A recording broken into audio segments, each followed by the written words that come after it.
దయగలిగిన తండ్రి, మీకు వందనాలు వందనాలు వందనాలు ప్రభా. ఈ ఉదయకాల సమయంలో ప్రభా నన్ను తండ్రి, అయా మమ్మల్ని వేకుజామునే లేపావు ప్రభా నన్ను తండ్రి. అయా ఇదిగో తండ్రి, ఎన్నో అంశాలు మొరపెట్టుకోవడానికి ప్రభా నన్ను తండ్రి, నీ సన్నిధిలో విన్నవించుకోవడానికి అయా నువ్వు మా అందరికీ సహాయం చేసావు. అందుని బట్టి నీకు స్తోత్రాలు చెల్లించుకుంటున్నాం ప్రభా. పాటల ద్వారా మీరు మహిమ పొందినందుకే మీకు వందనాలు స్తోత్రాలు చెల్లించుకుంటున్నాం ప్రభా. ఇదిగో ప్రభా, ప్రత్యేకంగా ప్రభా ఈ సమయంలో ప్రభా నన్ను తండ్రి, నీ వాక్కును వినడానికి ప్రభ మేము సిద్ధపడి ఉంటుండగా ఇదిగో ప్రభా నన్ను తండ్రి, మా మధ్యలోకి మీరుండండి. అయా నన్ను తండ్రి, నీ తండ్రి ఎవరైతే వాక్యం బోధించబోతా ఉన్నారో వారితో నన్ను తండ్రి మీరుండి మీ వాక్కుని మాకు బయలుపరచమని వేడుకుంటున్నాం తండ్రి. మమ్మల్ని మేము సరి చేసుకునే బుద్ధి వాక్యాన్ని, అయా గద్దింపు వాక్యాన్ని, హెచ్చరిక వాక్యాన్ని, సరిచేసే వాక్యాన్ని ప్రభా అయా మీరు మాతో సూటిగా స్పష్టంగా తెలియచేయమని అడుగుతా ఉన్నాను ప్రభా. అయా సహాయం చేయండి, సహాయం చేయండి, సహాయం చేయండి, సహాయం చేయండి. ఇదిగో నీ దాసుడు మాట్లాడుతూ ఉంటుండగా ప్రభా, ఏ ఒక్కరిలో కూడా ప్రభా నిద్రమత్తు మూర్ఖ స్వభావం లేకుండా సహాయం చేయండి. వినగలిగిన చెవిని, గ్రహించగలిగిన మనసుని, ఆత్మని మాకు దయచేయమని వేడుకుంటున్నాం ప్రభా. సహాయం చేయండి. రెండంచులు కలిగిన నీ వాక్యాన్ని మేము చేతపట్టుకోవడానికి ప్రభా అయా మా కృప చూపించి సహాయం చేయండి. ఈ దినమెల్లా ప్రభా నీ వాక్కును బట్టి మేము తండ్రి బలం పొందడానికి మాకు సహాయం చేయమని వేడుకుంటూ కూడినటువంటి ప్రతి బిడ్డ ద్వారా మీకే సమస్త మహిమ ఘనత చెల్లిస్తూ మా ప్రభువును రక్షకుడైన యేసుక్రీస్తు నామములో అడిగి బ్రతిలాడి వేడుకొంచున్నాం తండ్రి. ఆమేన్. ఆమేన్. ఆమేన్. హల్లెలూయా. Praise the Lord. Thank you so much అక్క. జాన్స్ అక్క ప్లీజ్. రైతులనండి అందరికి. ఈ రోజు మన మధ్యలో వాక్యం అందించడానికి రెవరెండ్ జామి రవికుమార్ గారు సిద్ధంగా ఉన్నారు. వారిని పరిచయం చేయటం గౌరవంగా భావిస్తూ మరి వారి గురించి చిన్న పరిచయం అండి. పాస్టర్ జామి రవికుమార్ గారు వేదాంతవేత్త మరియు విద్యావేత్త. సంఘ పరిచర్యతో పాటు యువత మరియు పిల్లల మధ్య మరియు గిరిజన ప్రాంత ప్రజల మధ్య రవి గారు ప్రభుని ఆసక్తితో సేవిస్తున్నారు. ప్రస్తుతం వారు విజయనగరం ఇమ్మాన్యుయల్ బాప్టిస్ట్ సంఘ కాపరిగా సేవలు అందించుచున్నారు. రవి గారు మరియు అతని ప్రియ సతీమణి సునీత గారులకు గ్రేస్ అని ఒక కుమార్తె కలదు. మరి వారిని ప్రేమతో ఆహ్వానిస్తున్నాను. వెల్కమ్ బ్రదర్, గుడ్ మార్నింగ్ అండి.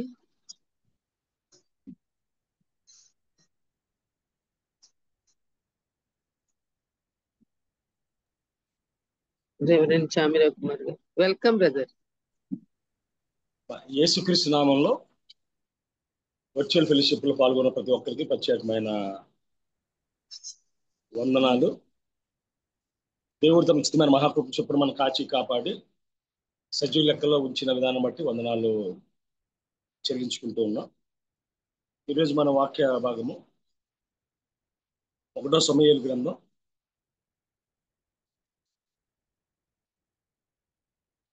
1వ అధ్యాయం 3వ వచనం విధంగా రాయబడి ఉంది. ఇతడు షిలోహు నందున్న సైన్యములకు అధిపతి యెహోవా మొక్కుటకు బలిర్పించుటకు ఏటేటా తన పట్టణము విడిచి అచ్చటికి పోవచుండెను.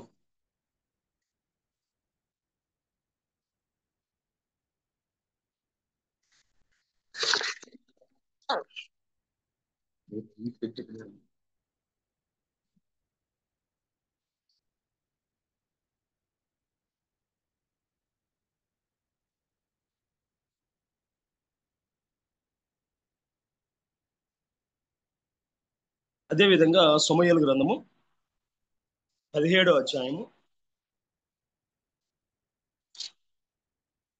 45వ వచనం విధంగా రాయబడి ఉంది.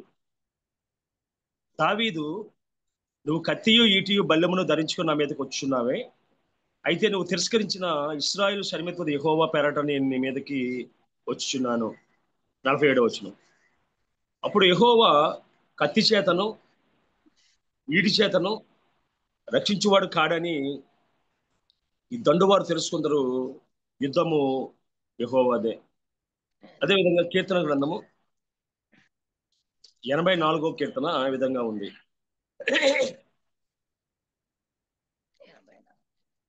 సైన్యములకు అధిపతి యెహోవా,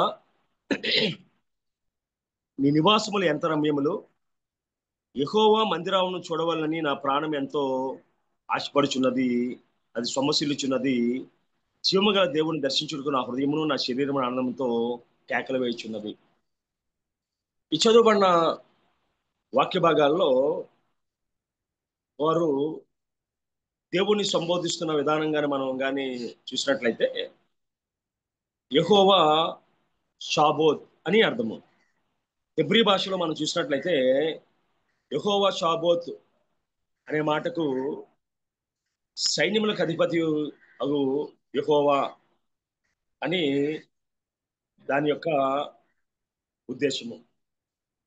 ఆ మధ్యకాలంలో మనం కానీ ఎక్కువ చూసినట్లయితే అనిల్ కుమార్ గారు పాట రాశారు, యుద్ధము యెహోవాదే. ఆ పాట ఎక్కువ మంది మనం పాడుకున్నాం కూడా.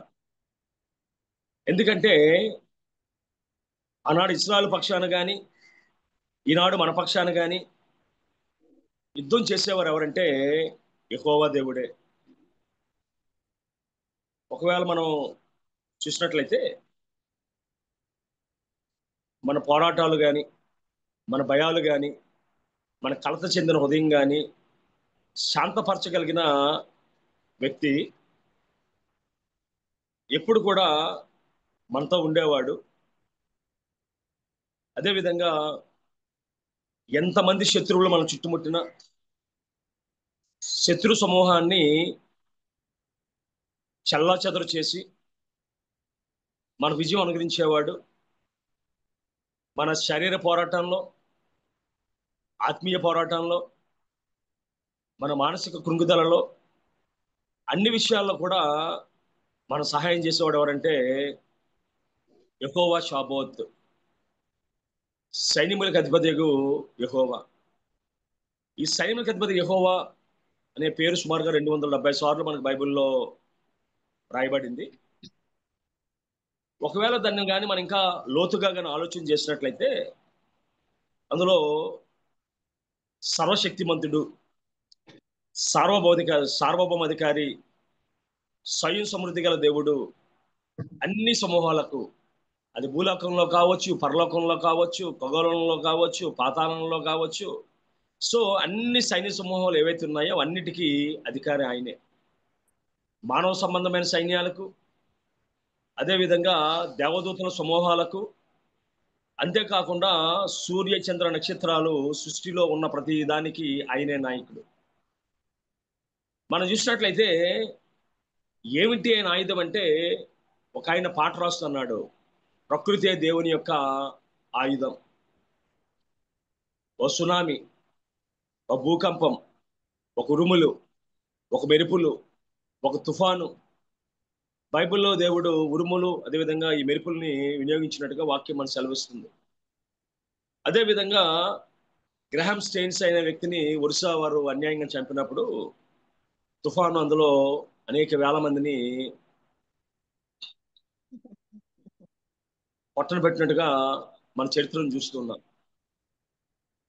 సో ఆనాడు ఇశ్రాయేలు చరిత్ర చూసినా, ఈనాడున్న ఇశ్రాయేల్ దేశం చరిత్ర చూసినా జరిగిన సత్యం ఏంటంటే,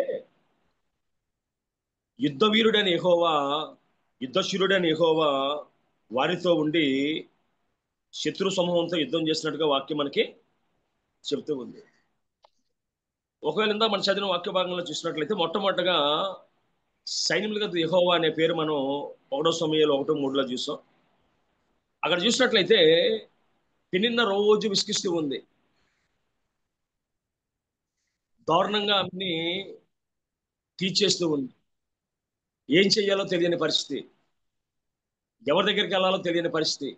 ఎందుకంటే గర్భఫలము ఇచ్చేవాడు, గర్భాన్ని తెరిచేవాడు ఆ సైన్యములకు అధిపతికి యెహోవాయే.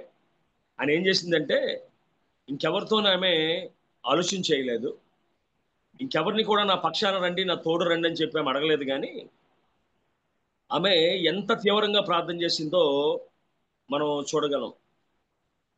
అంతే సంతోషాన్ని దేవుని సంధిలో ఆమె పొందుకోగలిగింది. పెనిన్న నిరంతరం చేసే ఎగతాళి నిశ్శబ్దంగా భరించింది. ఓ దినాన సైన్యములకు అధిపతి యెహోవా ఆమెకి జయాన్ని ఇస్తే ఆ పెనిన్న నిశ్శబ్దంగా మౌనంగా ఉండిపోయింది. పెనిన్నా చరిత్ర బైబిల్లో ఇంకెక్కడ కూడా మనకు కనబడదు. మనకి ఆ ప్రస్తావన ఎక్కడ కూడా కనబడదు. కానీ హన్న చరిత్ర సమూహలు ఉన్నంత వరకు అది కొనసాగుతూనే ఉంటుంది. అదేవిధంగా మనం చూసినట్లయితే దావీదు గొల్యాతును గులకరాలతో కొట్టడానికి ముందు దావీదు ధైర్యంగా ఇలా ప్రకటించాడు, నువ్వు కత్తితోనూ ఈడుతోనూ బల్లెముతోనూ నా మీదకి వస్తున్నావు, అయితే నీవు తిరస్కరించిన ఇశ్రాయేలు సైన్యముల దేవుడైన యెహోవా నామం నీ మీదకి నేను వస్తూ ఉన్నానని చెప్పి ఆయన అంటాడు.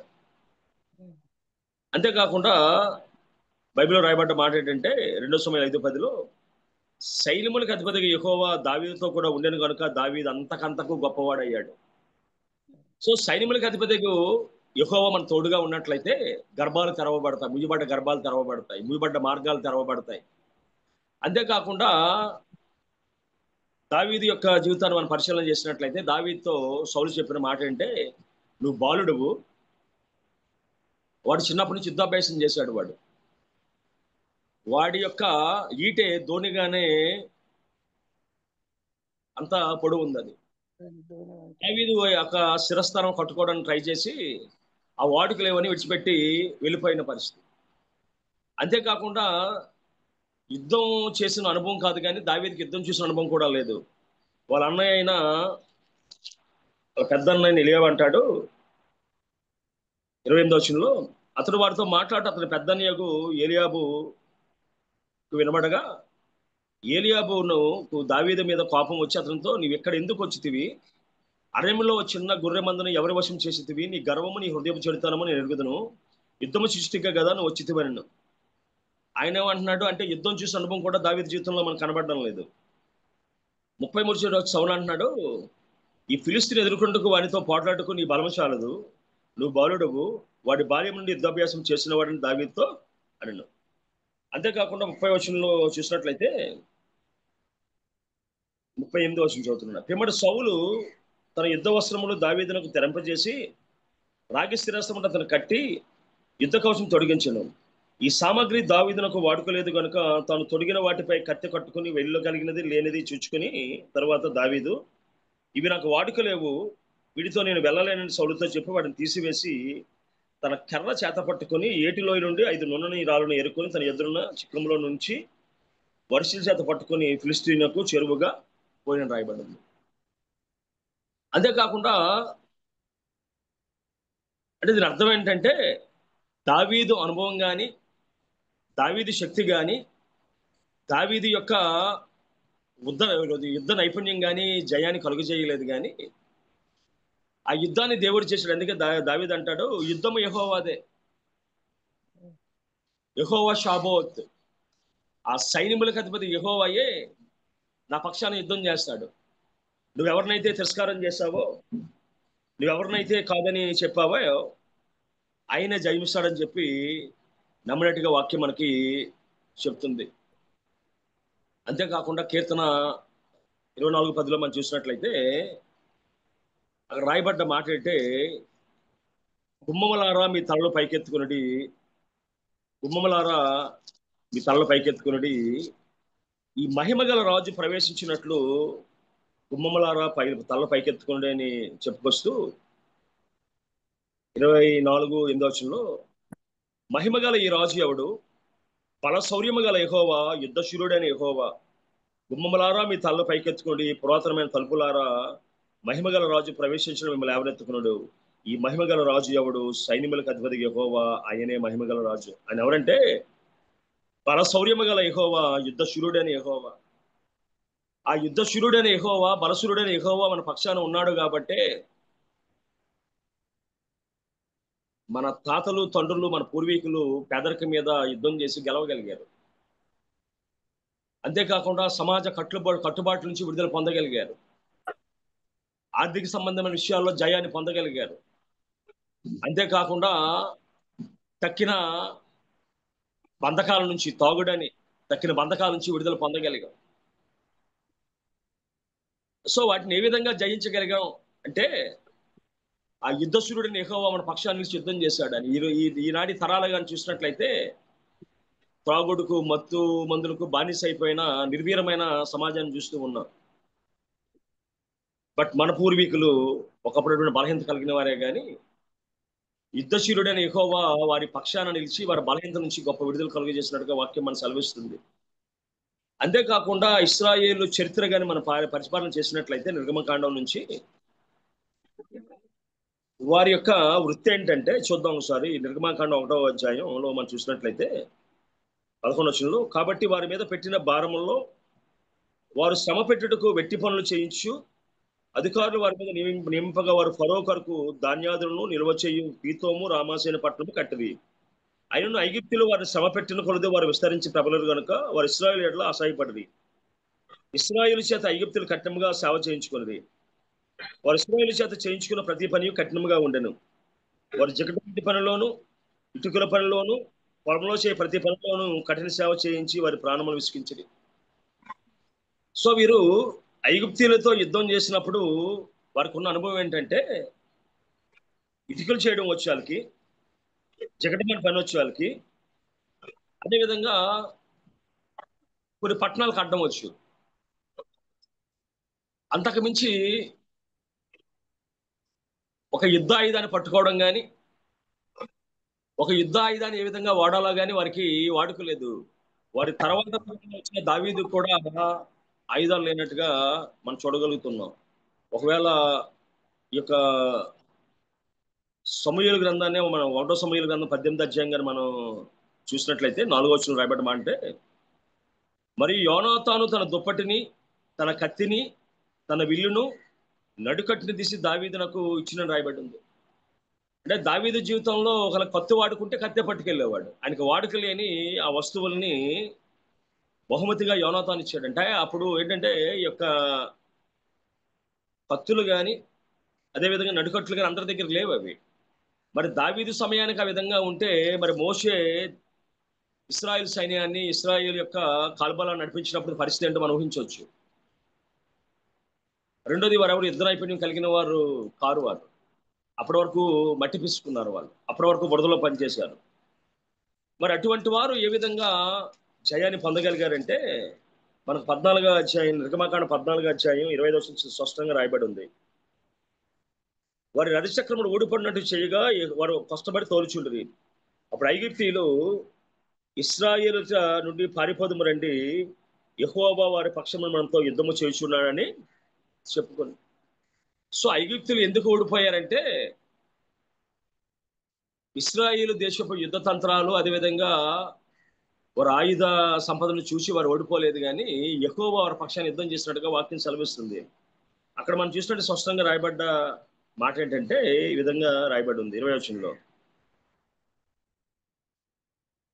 అది ఐగుప్తుల సేనకును ఇశ్రాయేలు సేన నడుమ ప్రవేశించును, అది మేఘము గనుక వారి చీకటి కలిగను, కానీ రాత్రి వీరికి వెలిగించిన కనుక రాత్రంతా ఐగుప్తుల ఇశ్రాయేలును సమీపించలేదంటాడు. అంతేకాకుండా రాయబడ్డ మాట ఏంటంటే వెనక్కిళ్ళి నడిచాడట. అప్పుడు ఇశ్రాయేలు ఎదుట సమూహమునకు ముందుగా నడిచిన దేవదూత వారు వెనుకకు పోయి వారిని వెంబడించాను. ఆ మేఘస్తంభం వారి ఎదురు నుండి పోయి వెనుక నిలిచాను, అది ఐగుప్తుల సేనకు ఇశ్రాయేలు సేనకు నడుమ ప్రవేశించను. సో నీ శత్రువుకు నా శత్రువుకు మధ్య దేవుడు ఉన్నాడు. ఒకవేళ కొత్త నిబంధన గ్రంథంలో మనం చూసినట్లయితే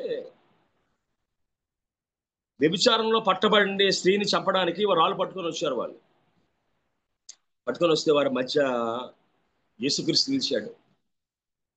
మీలో పాపం లేనివాడు మొట్టమొదట రాయి విసరండి అని ఆయన మధ్య నిలిచినప్పుడు ఆ శత్రు సమూహం అంతా పారిపోయింది. ఎందుకంటే సైన్యములకు అధిపతికి యెహోవా ఎంత సైన్యం వచ్చినా నీ పక్షాన్ని యుద్ధం చేశాడు. దినాన ఆ వ్యభిచారంలో పట్టబడ్డ స్త్రీ పక్షాన్ని యుద్ధం చేశాడు. ఆయన చేస్తే శత్రువులందరూ పారిపోయారు. సో నీకు శత్రువులకు మధ్య నిలిచేవాడు ఆయన. మన ఉద్యోగం చేస్తున్న స్థలంలో, మనం నివసిస్తున్న సమాజంలో అనేక మంది అనేక రకాలుగా నాశనం చేయాలని ప్రయత్నం చేస్తున్నప్పుడు, మనల్ని కించపరచాలని, అవమానపరచాలని ప్రయత్నం చేస్తున్నప్పుడు, వీడి బ్రతికెంత అని ఆలోచన చేస్తున్నప్పుడు మన పక్షాన్ని యుద్ధం చేసిన వాడు యెహోవాయే. లోతుని అంటారు వాళ్ళు, లోతు కోసం చెప్పిన వాళ్ళు అంటారు, రే వీడెవడో మన మధ్యకి వచ్చి మన మీద పెత్తనం చేయబోతూ ఉన్నాడు, అసలు వీడి సంగతి తేల్చేద్దామని చెప్పి వాళ్ళు అన్న మాటను మనం చూడగలం. ఒకవేళ ఆదికాండం 19 అధ్యాయంలో కానీ మనం చూసినట్లయితే వాళ్ళు చూద్దాం ఒకసారి. 9వ వచనంలో అంటాడు, ఈ మనుషులు నా ఇంటి మీదకు వచ్చినారు కనుక వారిని మీరు ఏమీ చేయకూడదని చెప్పినప్పుడు వారు నువ్వు అవతలికి పొమ్మని, మరియు వీడెవడో మనలోనికి పరదేశిగా వచ్చి తీర్పరగా నుండి చూచున్నాడు కాగా వానికంటే నీకు ఎక్కువ కీడు చేసేదమని చెప్పి లోతు ఆ మనుషుల మీద దొమ్మిగా పడి తలుపులు పగలగొట్టుకు సమీపించారు. అయితే ఆ మనుషులు తమ చేతులు చాపి లోతుని ఇంటిలోనికి తమ యొద్దకు తీసుకుని తలుపులు వేసిరని రాయబడి ఉంది. అది లోతు జీవితంలో కావచ్చు, మన జీవితంలో కావచ్చు. మన మధ్య నిలిచేవాడు, మన తరపున యుద్ధం చేసేవాడు, పోరాటం చేసేవాడు ఆయన. అనేక సార్లు మన వ్యక్తిగత జీవితంలో కుంగిపోతున్నప్పుడు, అనారోగ్య సమస్యలను బట్టి, ఆరోగ్య సమస్యలను బట్టి, కుటుంబంలో ఉన్న ఆర్థిక ఇబ్బందులను బట్టి, కుటుంబంలో పిల్లల చదువులను బట్టి, భార్యను బట్టి భర్తను బట్టి మనం కుంగిపోయినప్పుడు ధైర్యపరిచిన వాడు ఆయనే. బైబిల్లో చాలా మంది ఆత్మహత్య చేసుకుందామని పూనుకున్నప్పుడు దేవుడే వారి పక్షాన్ని నిలబడినట్టుగా వాక్యం సెలవిస్తుంది.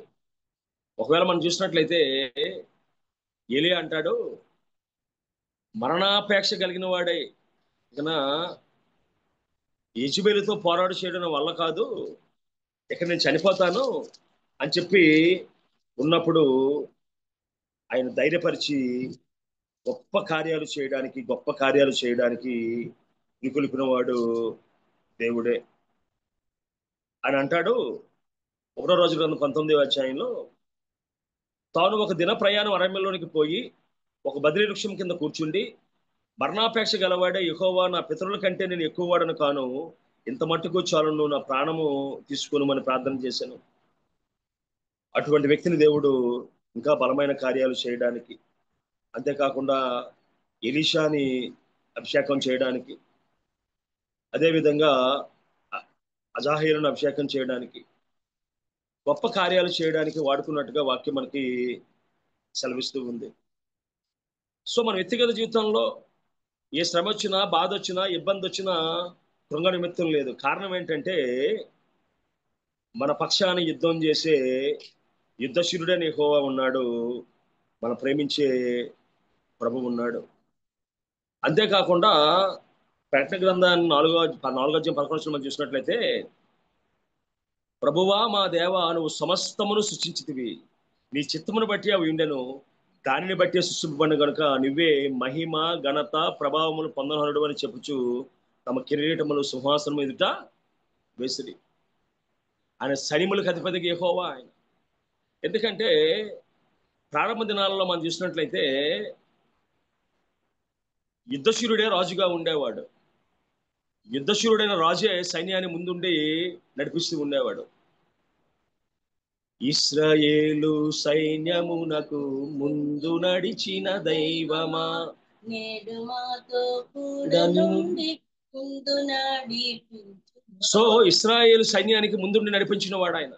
ఎర్ర సముద్రంలో నడిపించిన వాడు, యొర్దాను నదిని దాటించిన వాడు, మన్నానిచ్చిన వాడు, పూరేడు పట్టలు ఇచ్చిన వాడు, మారాలను మధురంగా మార్చిన వాడు. సో ఇశ్రాయేలు సైన్యానికి ముందు నడిచాడు ఆయన. ఒక ఆయన విధంగా చెప్తాడు యేసుక్రీస్తు కోసం, so many kings and queens in this world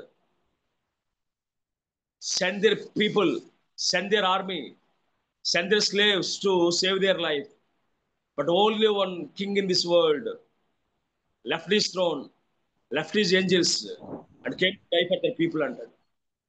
ప్రపంచానికి రాజులు రారాజులు వారి ప్రాణాలు కాపాడుకోవడం కోసం వారి సేవకుల్ని, బానిసల్ని, సైన్యాన్ని పంపిస్తే ఒకే ఒక రాజు తన మహిమను విడిచిపెట్టి, సింహాసనాన్ని విడిచిపెట్టి, దేవదూతల గణాన్ని విడిచిపెట్టి ప్రాణం పెట్టడానికి ముందుకు వచ్చాడట. ఆరాజే కల్వర్సులో నీ కొరకు నా కొరకు సాతాను తలను చెదగొట్టిన వాడు ఆయన. యుద్ధశూరుడు, నీ పక్షాన నా పక్షాన యుద్ధం చేసేవాడు. ఇశ్రాయేలుకి చెప్పాడు, మీరు ఊరక నిలిచిండి చూడండి, మీ పక్షాన్ని నేను యుద్ధం చేస్తాను. నేను నా కుమార్తె దేవుని యందు నిరీక్షణ మనం కలిగి ఉంచగలిగితే, దేవుని యందు నమ్మకాన్ని మనం ఉంచగలిగితే, నీ పక్షాన నా పక్ష యుద్ధం చేసేవాడు ఆయన. తల్లి గర్భంలో 9 నెలలు కంటికి రెప్పలా కాచి కాపాడిన దేవుడు, మన బాల్యం అంతా కాచి కాపాడిన దేవుడు, ఈ స్థితిలో మనం రావడానికి కారణమైన దేవుడు. ఆయన శక్తి తగ్గిపోయిందా? మన పట్ల ఆయన ప్రేమ తగ్గిపోయిందా? ఎందుకు నువ్వు కృంగిపోతూ ఉన్నావు? ఒకవేళ ఏలియా వలె పరిస్థితులు మారవని చెప్పి కృంగిపోతూ ఉన్నావా? లేదు, సారేపేత విధవరాల వలె అయ్యా నా ఇక ఇంట్లో ఆర్థిక పరిస్థితి సరిగ్గా లేవు, ఈ ఒక్క పూట తిని చనిపోతానని చెప్పి భయపడుతూ ఉన్నావా? లేదు, నా ఉద్యోగ స్థలంలో నాకు సమస్య వచ్చిందని చెప్పి అది నాన్న తన కత్తి దూసి తను చంపుకోబోయిన జైలు అధికారి వలె ఇంగిపోతూ ఉన్నావా? అపోస్తలుడైన పౌలు తన దాసులను పంపి నీకు నాకు సహాయం చేయడానికి దేవుడు ఎల్లప్పుడూ ఆయన సిద్ధంగా ఉన్నాడు. అంతేకాకుండా హెబ్రీ 6:17 అంటాడు, ఈ విధముగా దేవుడు తన సంకల్పము నిశ్చలమైందని ఆ వాగ్దానముకు వారసమైన వారికి నిశ్చయముగా కనపరచమని ఉద్దేశించిన వాడై తను అబద్ధ మానజాల నిశ్చలమైన 2 సంగతులను బట్టి అంటాడు. సో నువ్వు నేను ఆరాధిస్తున్న దేవుడటమా అబద్ధం ఆడజాలని వాడు ఆయన. అబద్ధం ఆడజాలని దేవుడు ఆయన. నీకోసం పోరాటం చేసే దేవుడు ఆయన. He was our creator. He was our creator. He was our protector. He was our director. He was our judge. He was our warrior. King of kings and prince of peace. So మనతో ఉన్నవాడు ఎల్లప్పుడూ మనతోనే ఉంటాడు ఆయన. ఆయన యొక్క సామర్థ్యాన్ని కానీ మనం చూడాలని ఆశపడినట్లయితే, ఆయన శక్తిని చూడాలని మనం ఆశపడినట్లయితే, ఆయన సమస్తాన్ని నిర్మించిన వాడు, సృజించిన వాడు ఆయన. ఎందుకంటే ఆయనకు అసాధ్యమైనది ఏది కూడా ఈ లోకంలో లేదని మనకు వాక్యం మనకి చెప్తుంది. ఒకవేళ ఆదికాండం 2:4 దేవుడైన యెహోవా భూమిని ఆకాశమును చేసిన దినమందు భూమి ఆకాశం సృజించబడినప్పుడు వాటి ఉత్పత్తి కమ్మేదని చెప్తున్నాడు ఆయన. అంతేకాకుండా తన సృష్టిని ఆయుధంగా చేసుకుని మన శత్రువుల్ని నాశనం చేసే దేవుడు ఆయన.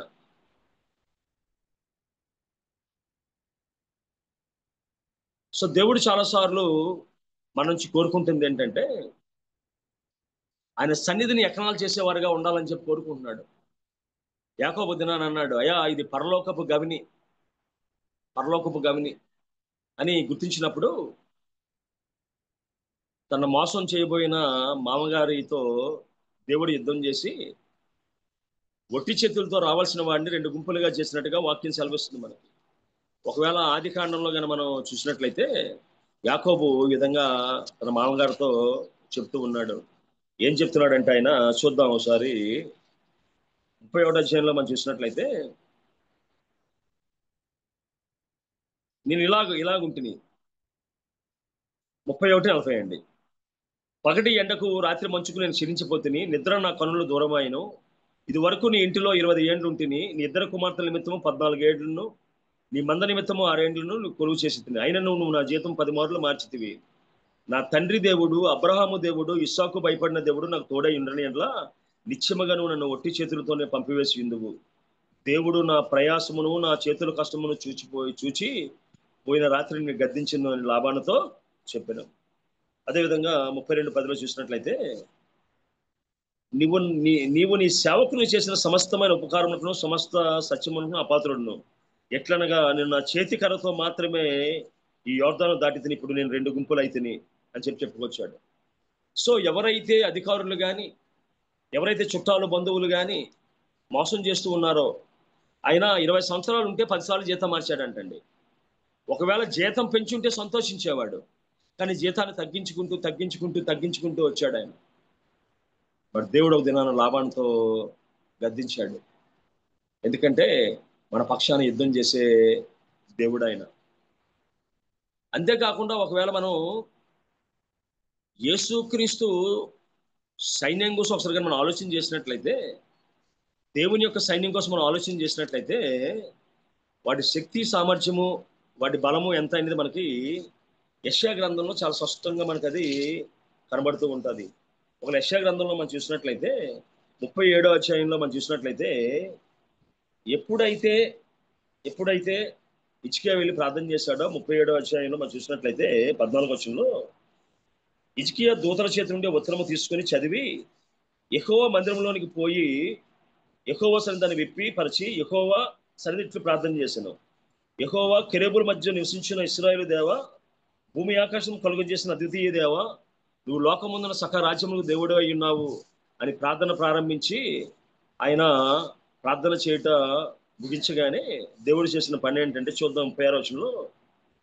అంతటా యెహోవా దూత బయలుదేరి అశ్షూరు వారి దండుపేటలో 185,000 మందిని మొత్తెను. ఉదయమున జనులు లేవగా వారందరూ మృత కలయబరములుగా ఉండేది. సో ఒక దేవదూత యొక్క శక్తి సామర్థ్యాలు చూసినట్లయితే 185,000 మందిని చాలా సింపుల్ గా చంపేసిందంట. ఆ విధంగా అనేక సందర్భాల్లో మనకు అది కనబడుతూ ఉంటుంది. అనేక సందర్భాల్లో దేవుడు వారికి ఇశ్రాయేలు సైన్యానికి ఇశ్రాయేలు రాజ్యానికి గొప్ప జయమిచ్చినట్టుగా మనకి తెలుస్తుంది.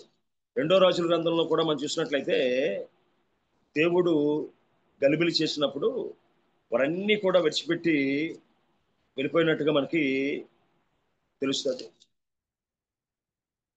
సో మన వ్యక్తిగత జీవితాల్లో దేవుని వెంబడించే బిడ్డలుగా, దేవుణ్ణి అనుసరించే బిడ్డలుగా మనం ఉండగలుగుతూ ఉన్నామా? మనం చూసినట్లయితే 7వ అధ్యాయం 13వ వచనం చూసినట్లయితే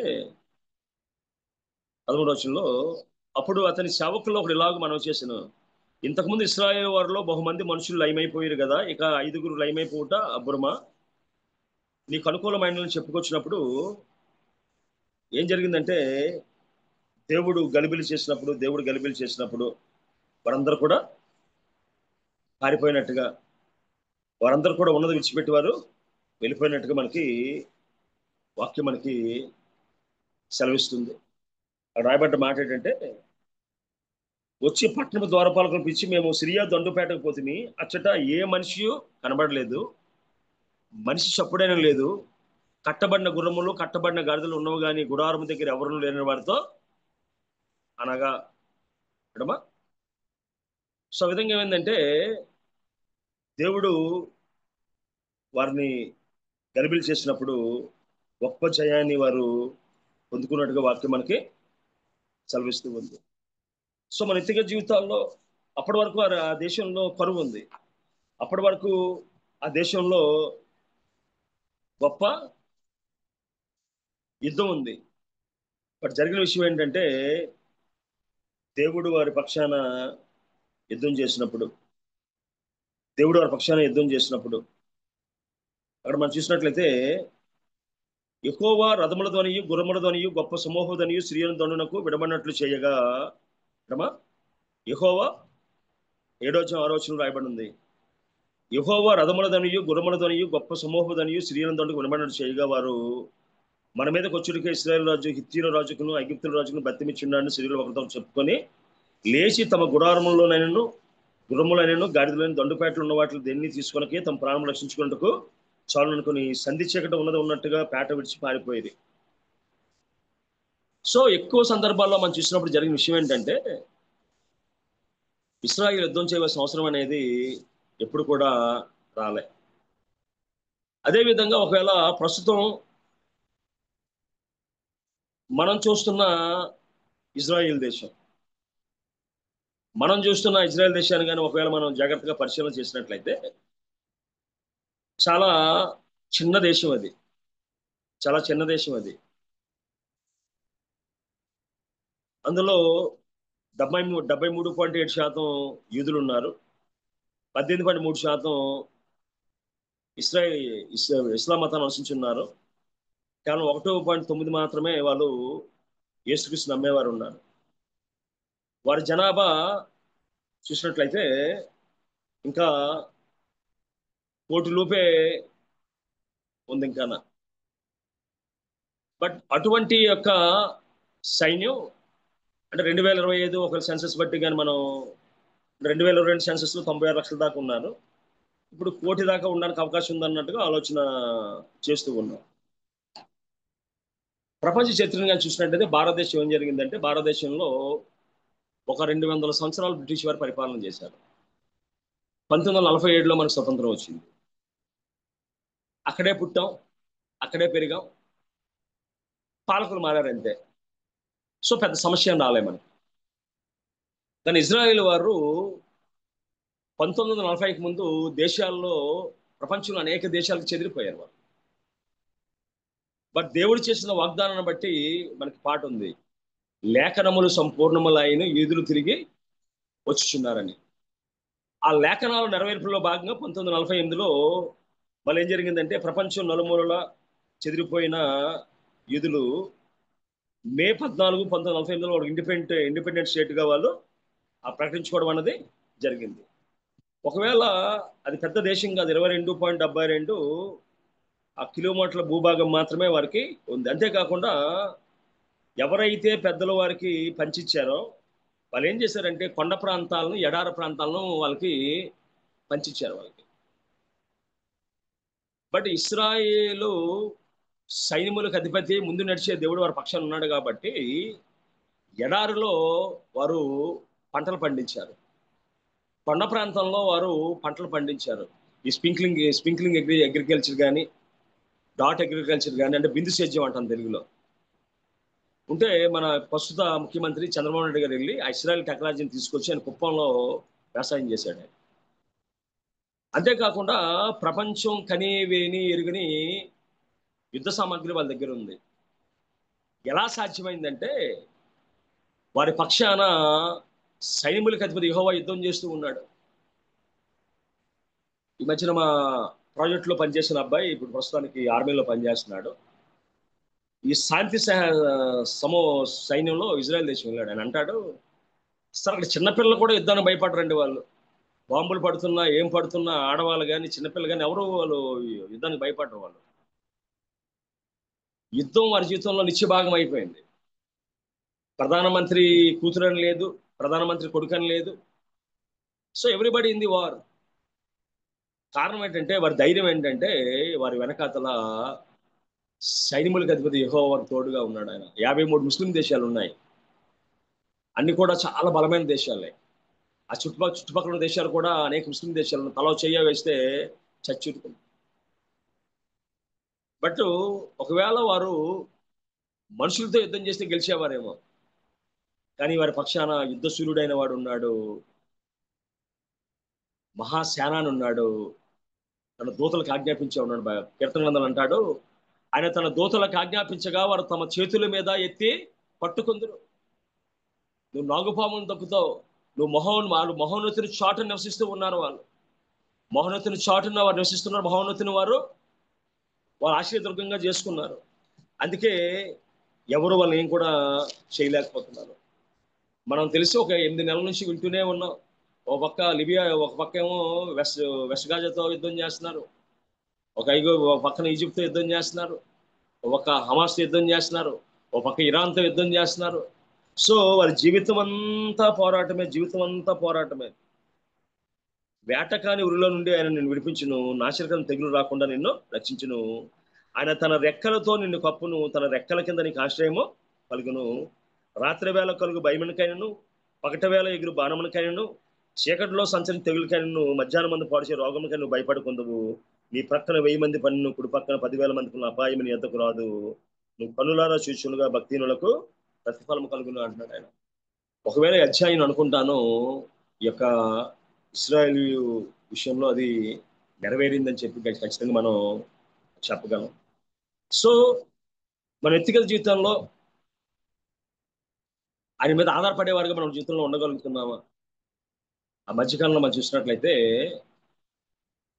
అమెరికా దేశం ఇరాక్తో యుద్ధం చేసినప్పుడు చాలా మంది అమెరికన్ ఉమెన్ వాళ్ళు ఎడారిలో ఉండి యుద్ధం చేశారు. ఆయన కారణం ఏంటంటే, వాళ్ళు ఒకటే ప్రార్థన చేసేవారట, we pray for God's protection and no weather. ఎందుకంటే ఎడారిలో వాతావరణం ఏవైతే ఉంటుందో వాళ్ళకి తెలియదు వాళ్ళకి, ఎందుకంటే అమెరికా దేశంలో చల్లగా ఉంటుంది. అంతేకాకుండా శత్రు యుద్ధ వ్యూహాలు వారికి తెలియదు. వారికి ఆ టైంలో వారు చేసిన పని ఏంటి, ప్రభువా మమ్మల్ని భద్రపరచు, వాతావరణం ఏంటో మాకు తెలియజేయి, యుద్ధ వ్యూహాలు ఏంటో మాకు తెలియజేయి అన్నప్పుడు, సో దేవుడట వారి హృదయంలో ఆందోళనని నెమ్మదిపరిచాడట. అంతేకాకుండా ఏ యుద్ధ వ్యూహాన్ని అనుసరించాలో నేర్పించాడట.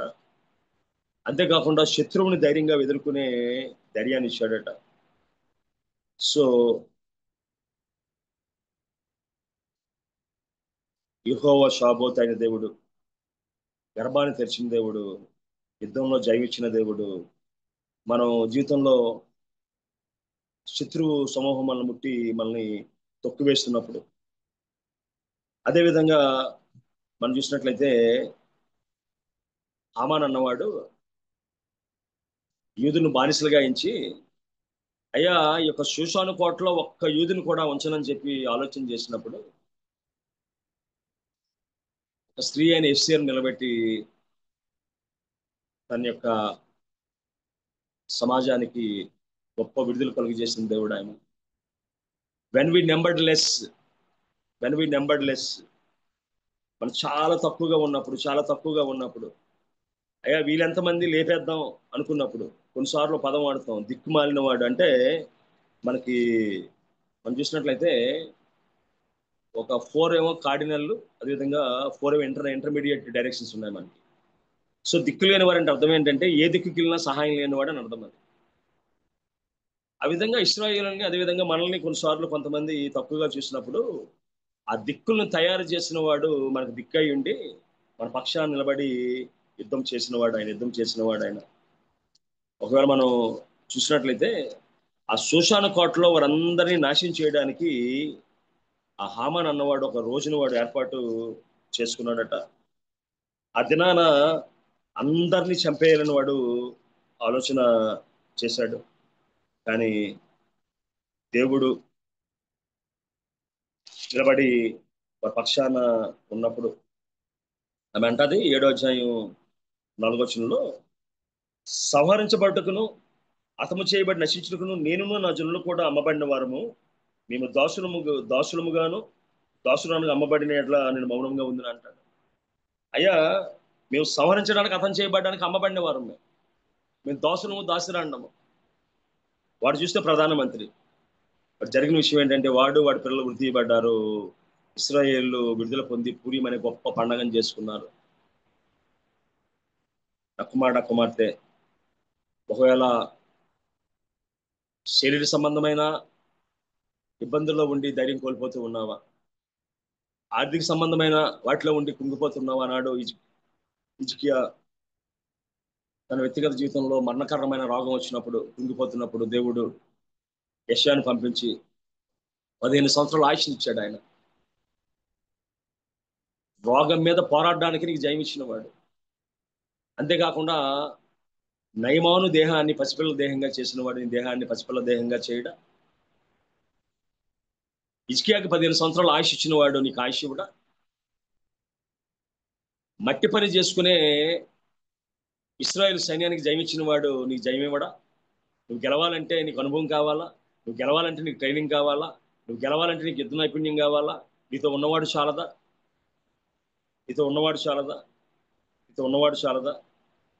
సో మన వ్యక్తిగత జీవితంలో దేవుని పట్ల విశ్వాసం కలిగే బిడ్డలుగా మనం ఉండగలుగుతున్నామా? దేవునితో ఉండగలిగే పరిశ్రమ ఉండగలుగుతున్నామా? నువ్వు నమ్మితే చాలు దేవుని కార్యాలు నువ్వు చూస్తావు. నేను అనువాడును ఉన్నవాడునని తను పరిచయం చేసుకున్న దేవుడు నిన్న ఉన్నాడు, ఈ రోజు ఉన్నాడు, రేపు కూడా ఉంటాడు. ఆయన అబ్రహాముతో ఉన్నాడు, ఇస్సాకుతో ఉన్నాడు, యాకోబుతో ఉన్నాడు, ఇశ్రాయేలుతో ఉన్నాడు, మోషేతో ఉన్నాడు, మనతో ఉంటాడు. ఆయన మారిపోతున్న కాలంలో మారనేరని దేవుడు ఆయన. సో ఆయన ఎందుకు విశ్వాసం ఉంచి మన జీవితంలో ముందుకు సాగే బిడ్డలుగా మన జీవితంలో ఉండగలుగుతూ ఉన్నామా? యెహోవా అంటే యావే ఆర్ ది లార్డ్, షాబోత్ meaning host or armies and legends, సైన్యములకు అధిపతి అయిన వాడు. Yes, God is our chief commander. ఇశ్రాయేల్ యుద్ధానికి ముందు నడిచిన వాడు ఆయన. ఒకవేళ సైన్యాన్ని ఎదురు కూడా ముందు నడిచాడు, ఒకవేళ సైన్యం వెనక నుంచి వెంటబడుతుంటే వెనక నడిచిన వాడు. హ్యావ్ ఎ పవర్, ఈ have a authority, use a sovereignty, సార్వభౌమ అధికారం కలిగిన వాడు. ఇది నాన్న కొన్ని దేశాలు అమెరికా విధంగా చెప్తే విధంగా చెప్పగలిగే పరిస్థితుల్లోకి, అమెరికా యుద్ధం ఆపమంటే యుద్ధం ఆపాలి, అమెరికా యుద్ధం చేయమంటే యుద్ధం చేయాలి, ఆ ట్యాక్స్ వేస్తే మౌనంగా ఉండాలి, అటువంటి పరిస్థితుల్లో ఇది నాన్న మన దేశాలు ఉన్నాయి. బట్ మనం ఆరాధిస్తున్న దేవుడు is a sovereign authority have. He was our creator. He have authority on the heaven and earth. Jehovah Shabbat, he protected us. He can guide us. అనేక యుద్ధ సమయాల్లో సమస్యలు వచ్చినప్పుడు, బాధలు వచ్చినప్పుడు కాచి కాపాడే దేవుడు అమ్మ. ఒకవేళ మనం చూసినట్లయితే యెషయా గ్రంథంలో దేవదూతల స్థుతి చెప్పిన మాట ఏంటంటే, సైన్యములకు అధిపతిగా యెహోవా పరిశుద్ధుడు, పరిశుద్ధుడు, పరిశుద్ధుడు. 6వ అధ్యాయం 3వ వచనంలో 2వ వచనం చదువుతున్నాను. ఆయనకు పైగా శరూబులు నిలిచిండిరి, ఒక్కొక్కరికి 6 రెక్కలు ఉండెను, ప్రతివాడు 2 రెక్కలతో తన ముఖమును రెండుతో తన కాళ్ళను కప్పుకొంచు 2తో ఎగురుచుండును. వారు సైన్యములకు అధిపతిగా యెహోవా పరిశుద్ధుడు, పరిశుద్ధుడు, సర్వలోకమైన మహిమతో నిండియున్నదని గొప్ప స్వరముతో గాన ప్రతిగానములు చేయుచుండిరి. వారి కంఠస్వరముల గడప కొమ్ముల పునాదులు కదిలించు మందిరపు దూపము చేత నిండగంచే బైబిల్లో మనకి రాయబడింది. అంతేకాకుండా మనకి కొత్త నిబంధన గ్రంథంలో కూడా అపోస్తలుడైన పౌలు రోమాపత్రిక రాస్తూ ఈ విధంగా ఆయన అంటాడు. రోమాపత్రిక 9:29 మనం చూసినట్లయితే, మరి యెషయా ముందు చెప్పిన ప్రకారము సైన్యములకు అధిపతిగా ప్రభువు మన సంతానము శాసించకపోయినట్ల సొదొమ వలె నౌదము గొమొర్రా వలె మనం పోలి ఇందుమంటాడు. ఎందుకంటే దేవుడు ఎప్పుడు కూడా మన పక్షాన్ని యుద్ధం చేశాడమ్మా, మన పక్షాన్ని ఉన్నాడురా. ఆయన ఏ స్థితికైనా ఏ పరిస్థితికైనా నమ్మదగిన వాడు. ఆయన బైబిల్ చెప్తూ ఉంది, యేసు క్రీస్తును తన కుమారుని సహవాసము పిలిచిన వాడు నమ్మదగిన వాడు అంటాడు. ఎడమా 1 కొరింథీ 1:9 అంటాడు, అయ్యా ఏ దేవుడైతే తన సహవాసానికి పిలిచాడో, ఏ దేవుడైతే తన శరణంలో చేరమని కోరాడో ఆయన నమ్మదగిన వాడు. ఆయన యేసుతో టీవీగా పోదును ఆ రాజు సైన్యమందు చేరుదాం. So our commander, our king is leading army. Can we willing to join? ఆ విధంగా అనుకుంటున్నారు కాబట్టి నార్త్ ఇండియాలో వారు సేవ చేయగలుగుతూ ఉన్నారు. నార్త్ ఇండియా పరిస్థితి చూసినప్పుడు చాలా బాధ అనిపిస్తుంది. సేవకులు ఒక దినాన జైల్లో ఉంటే ఇంకో రోజు బెయిల్లో ఉంటున్నారమ్మా. వారు మందిరంలో అదేవిధంగా కుటుంబంతో ఉండే రోజుల కన్నా ఈ జైల్లో బెయిల్లో ఉండే ఆ పరిస్థితి ఎక్కువగా మనకి కనబడుతూ ఉంది మనకి. సో అటువంటి వారు దేవుడే ఉన్నాడని ముందుకు సాగిపోతూ ఉన్న సందర్భాలు మనం ఎరుగుతాం మనం. సో మన యొక్క వ్యక్తిగత జీవితాల్లో దేవుడు ముందు నడుస్తుండగా ఆయన వెనక నడిచే కృపలో వెళ్ళగలిగే భాగ్యం దేవుడు మనకి దయచేయును గాక. ఈ షాబోత్ అనే పదం యాక్చువల్గా it is a military term. అది సైన్యానికి చెందిన పదం. అది ఒకవేళ బైబిల్ గ్రంథంలో కానీ మనం చూసినట్లయితే అనేక సందర్భాలలో ఆ పదం వాడబడ్డది. యేసుక్రీస్తు పుట్టినప్పుడు రాయబడ్డ మాట ఏంటంటే, ఆ పరలోక సైన్య సమూహం ఆ దుతతో కూడా నుండి ఆయన క్రిస్టియన్ మనుషులు భూమి మీద సమాధానం కలుగును గాక అని గాన ప్రతిగానాలు ఆ పదానికి ఏం వాడుతుంటే ఎక్కువ మల్టిట్యూడ్ అని చెప్పి ఎక్కువ మనం వాడుతూ ఉంటాం. అదేవిధంగా ఒక దానియేలు గ్రంథం కానీ మనం చూసినట్లయితే దానియేలు 7:10 చూసినట్లయితే, అగ్ని వంటి ప్రవాహం ఆయన ఎదురుండి ప్రవహించుండెను, వేల కొలది ఆయనకు పరిచారకులు ఉండేవి, కోట్ల కొలది మనుషులు ఆయన ఎదుట నిలిచిరి, తీర్పు తెరచుడికే గ్రంథము తెరవబడిను. వేల కొలది ఆయన పరిచారకులు ఉన్నారటమ్మా. కోట్ల కొలది ఆయన దగ్గర మనుషులున్నట్టుగా వాక్యం మనకి సెలవిస్తూ ఉందిరా. సో మన వ్యక్తిగత జీవితాల్లో యెహోవా షాబోతుని ఒకవేళ ఆహ్వానించే బిడ్డలుగా మన జీవితాల్లో ఉండగలుగుతూ ఉన్నామా? మన వ్యక్తిగత జీవితాల్లో యేసుక్రీస్తు మన యొక్క రిడీమర్గా ఉన్నాడు, మన కోసం యుద్ధం చేసేవాడిగా ఉన్నాడు, మనకు విడిపించేవాడిగా ఉన్నాడు, మనకి స్వస్థత ఇచ్చేవాడిగా ఉన్నాడు ఆయన. అంతేకాకుండా యెహోవా సైన్యులకు యెహోవా అనే నామము బాగా లోతైన అర్థాన్ని అది కలిగి ఉంది.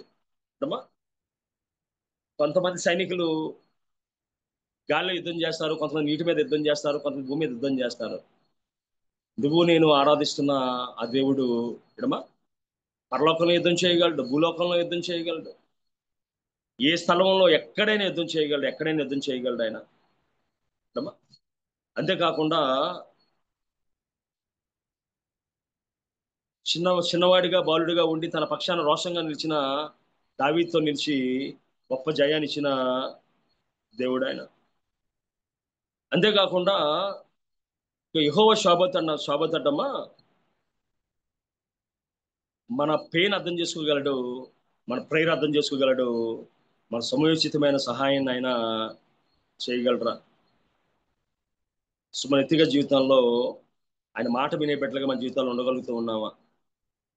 ఆయన అనుసరించే బిడ్డలుగా మన జీవితాల్లో ఉండగలుగుతూ ఉన్నామా? ఆ విధంగా ఉండగలిగినప్పుడు గొప్ప జయాన్ని మనం పొందుకోగలం. ఆయన మన పక్షాన యుద్ధం చేస్తాడు, మనల్ని కాపాడుతాడు. అంతేకాకుండా కుంగిపోయిన సమయంలో ఈ షోడ్ అండ్ గివ్డ్ అన్లిమిటెడ్ పవర్. ఎందుకంటే ఆయన జ్ఞానానికి మితి లేదు, ఆయన శక్తికి కూడా మితి లేదనే వాక్యం మనకి చెబుతూ ఉందమ్మా. సో కాబట్టి మనం ఏ స్థితిలో ఉన్నా ఆయన మీద ఆధారపడే బిడ్డలుగా కానీ మనం ఉండగలిగితే మన జీవితంలో గొప్ప కార్యాలు మనం చూస్తాం. అంతేకాకుండా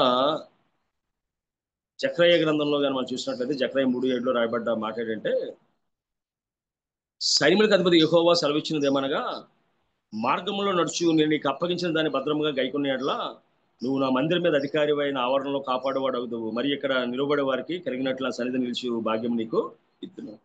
సో ఎవరైతే సైన్యులకు యెహోవాను అనుసరిస్తారో వారు కానీ ఆయన మార్గంలో నడిచినట్లయితే ఆయన మందిరంలో అధికారులుగా మనం ఉంచుతాడట, ఆయన సన్నిధిని నిలిచే భాగ్యానికి ఇస్తాడని వాక్యం సెలవుతుంది. ఇలా మనం చదువుకున్నట్టుగా సైన్యములకు యెహోవా నీ యొక్క ఆవరణములు ఎంత రమ్యములు అంటాడు. నీ మందిరావరణం చూడాలన్న ప్రాణం సమస్యలిపోతుంది అంటాడు ఆయన. భక్తిహీనులు గుడాలను నివసించకంటే నీ మందిర ద్వారా నాకు ఇష్టమైన దావీదు మహారాజు మనకి చెప్తాడమ్మా. సో కాబట్టి శాబోత్ దేవుడు మన సన్నిధిలో మనతో ఉన్నాడని నమ్మి ఆ ముందుకు సాగగలిగే కృపలో మనం ఉండగలిగితే అది ఎంత ఆశీర్వాదం, ఎంత కృప మన జీవితంలో. కాబట్టి మనం ఏ స్థితిలో ఉన్నా, ఏ పరిస్థితిలో ఉన్నా ఆయన వెంబడించేవారుగా ఉన్నామా, ఆయన అనుసరించేవారుగా ఉన్నామా? కీర్తన 84:3 పౌరా కుమారులు అంటారు, సైన్యములకు అధిపతికి యెహోవా నా రాజా నా దేవా నీ బిలిపేటమునదనే పిచ్చుకల నివాసం దొరుకును, పిల్లలు పెట్టి వానకోవులకు గుడి స్థలం దొరికిన అంటున్నారు వాళ్ళు. యెహోవా సైన్యులకు దేవా ప్రార్థన ఆలకింపము, యాకోబు దేవా చెవియొగ్గు అంటున్నారు వాళ్ళు. అదేవిధంగా కీర్తన 84:12 అంటాడు, సైన్యములకు అధిపతిగా యెహోవా నీ యందు నమ్మిక ఉంచువారు ధన్యులు. whoever have a faith on the Lord of hosts వారటమా దీవించబడ్డవారటమా. కీర్తన 146:6 ఆ లక్షణం చెప్తూ అంటాడు, ఆయన ఆకాశమును భూమిని సముద్రమును దానిలో సర్వమును సృజించిన వాడు, ఆయన ఎన్నడను మాట తప్పనివాడు. ఆయన శాబోతు దేవుడు ఎటువంటి వాడంటే మాట తప్పనివాడటమ్మా. వాగ్దానం చేసిన వాడు నమ్మదగిన వాడటరా. అంతేకాకుండా బాధపరచుబడే వారికి ఆయన న్యాయము తీర్చును, ఆకలి ఉన్న వారికి ఆహారము దయచేయను, యెహోవా బంధింపబడిన వారిని విడుదల చేయను, యెహోవా గుడ్డి వారి కన్నులు తెరవజేయవాడు, యెహోవా కృంగిన వారిని లేవనెత్తవాడు, యెహోవా నీతిమంతుల్ని ప్రేమించేవాడు, యెహోవా పరదేశులను కాపాడువాడు, ఆయన తండ్రి లేని వారిని విధవరాలను ఆదరించేవాడు, భక్తిహీనుల మార్గమును వంకర మార్గముగా ఆయన చెయ్యును. సో యెహోవా షాబోతు యొక్క లక్షణాలు చూసినట్లయితే ఎన్ని లక్షణాలు ఉన్నాయో. అంతేకాకుండా కీర్తన 81:6 అంటాడు, వారి భుజము నుండి నేను బరువుని దింపగా వారి చేతులు మోతగంపలను ఎత్తకుండా విడుదల పొందెను. ఆపత్కాలమందు నువ్వు నాకు మొరపెట్టగా నిన్ను విడిపించి తిని, ఉరుముదాగు చోటు నుండి నీకు ఉత్తరం ఇచ్చి తిని, మెరీబజంని శోధించింది అంటున్నాడు. సో మన భుజముల నుండి ఆ బరువులు దింపేవాడు ఆయనే, ఆ మోతగంపలను దింపేవాడు ఆయనే. ఏదైతే ఆర్థికంగా, ఆరోగ్యపరంగా, పిల్లల భవిష్యత్తు పట్ల, ఆర్థిక ఇబ్బందుల పట్ల మన భుజం పెట్టి మోస్తూ ఉన్నామో బరువు గంపల్ని, ఆ గంపల్ని మన నెత్తి మీద నుంచి దించేవాడు ఆయననటమ్మా. అంతేకాకుండా నెహెమ్యా 9:6 అంటాడు, నీవే అద్వితీయుడైన యెహోవా, నీవే ఆకాశమును మహాకాశమును వాటి సైన్యమును, భూమిని దానిలో ఉండి అంతటిని, సముద్రమును వాటిలో ఉండుదాని అంతటిని సృజించిన వాటన్నిటినీ కాపాడువాడవు. ఆకాశ సైన్యం అంతయు నీకు నమస్కారము చేయుచున్నది. ఆకాశ మహాకాశాలు ఆయన సైన్యం అమ్మ. ఆకాశ సైన్యం అంతయు నీకు నమస్కారము చేయుచున్నది అంటున్నాడు. అనేక విషయాలు చెప్పుకొస్తున్నాడు ఆయన. సమయం లేదు కాబట్టి నేను స్కిప్ చేస్తున్నాను. కీర్తన 103:20 కూడా, యెహోవా దూతలారా ఆయన ఆజ్ఞకు లోబడిన వాక్యము నెరవేర్చి పరశురులారా ఆయనను సన్నుతించుడి. యెహోవా సైనికులారా ఆయన చిత్తము నెరవేర్చిన పరిచారకులారా ఆయన అందరూ మీరు ఆయన్ని సన్నుతించుడి. యెహోవా ఏలుచుండు స్థలమన్నింటిలోనున్న ఆయన సర్వకార్యములారా ఆయన స్తుతించుడి. నా ప్రాణం యెహోవాను సన్నుతించున్న వాక్యం మనకి చెప్తూ ఉందమ్మా. సో దేవుడు ఎల్లప్పుడూ తోడేండేవాడు, మన పక్షాన యుద్ధం చేసేవాడమ్మా. ప్రకటన 23 అంటాడు, అప్పుడు ఇదిగో దేవుని నివాసం మనుషులతో కూడా ఉన్నది, ఆయన వారితో కాపురం ఉండును, వారు ఆయన ప్రజలై ఇందురు, దేవుడు తానే వారి దేవుడై ఉండి వారికి తోడై ఉండును. ఆయన వారి కన్నుల ప్రతి బాష్ప బిందువును తుడిచివేయను, మరణం ఇకను ఉండదు, దుఃఖమైనను ఏడ్పైనను వేదైనను ఇక్కడ ఉండదు, మొదటి సంగతులు గతించిపోయిన సింహాసనంలో చెప్పే మాట మనం వింటూ ఉన్నాం. సో మన వ్యక్తిగత జీవితాల్లో ఆ షాబోతు దేవుణ్ణి ఆహ్వానిద్దామా. 2 దినవృత్తాలు 20:17 అంటాడు, ఈ యుద్ధములో మీరు పోట్లాడవలసిన నిమిత్తము లేదు, యూదులారా, యోధావారులారా, యెరూషలేము వారులారా, మీరు యుద్ధ పంక్తులు తీర్చి నిలబడి మీతో కూడి ఉన్న యెహోవా దయచే రక్షణ మీరు చూచెదరు. భయపడకుడి, జరియకుడి, రేపు మీ మీదకి పోవుడి, యెహోవా మీకు తోడుగా ఉండును అంటున్నాడు. నెహెమ్యా 4:20 అంటున్నాడు, కనుక ఏ స్థలంలో మీరు బాకానాలు వినబడిన అక్కడికి మా దగ్గరకు రండి, మన దేవుడు మన పక్షముగా యుద్ధము చేయను అమ్మా. ఆయన యుద్ధం చేస్తాడటమ్మా. దినోత్సవ 29లో ఇశ్రాయేలు శత్రువులతో యెహోవా యుద్ధము చేసినని దేశముల రాజ్యముల అందరూ వినగా దేవుని భయం వారందరి మీదకి వచ్చిందని చెప్పి అక్కడ రాయబడి ఉంది. అదేవిధంగా యెహోషువ 10:14-42 రాయబడ్డ మాట అంటే, యెహోవా ఒక నరుని మనవి వినిన దినము వంటి దినము దానికి ముందు గాని దాని తర్వాత గాని ఉండలేదు. నాడు యెహోవా ఇశ్రాయేలు పక్షమున యుద్ధము చేసెను. అలాగే 10:42 యెహోషువ, ఇశ్రాయేలు దేవుడైన యెహోవా ఇశ్రాయేలు పక్షముగా యుద్ధము చేయుచుండెను గనుక ఆ సమస్త రాజులందరినీ వారి దేశములను యెహోషువ ఒక్క దెబ్బతోనే పట్టుకొనెను. కాబట్టి మన వ్యక్తిగత జీవితాల్లో దేవుని వెంబడించే బిడ్డలుగా మన జీవితంలో ఉండగలిగితే గొప్ప రక్షణ చూడగలిగే బిడ్డలుగా మనం ఉంటాం. ఒకవేళ ఈ దినాన మన శత్రువులు మనకంటే ఎక్కువగా ఉన్నారా? మన శత్రువులు మనకంటే బలంగా ఉన్నారా? ఒకవేళ మనం యుద్ధం చేస్తే భయపడాలి, కానీ మన పక్షాన యుద్ధం చేసేవాడు ఆయనే.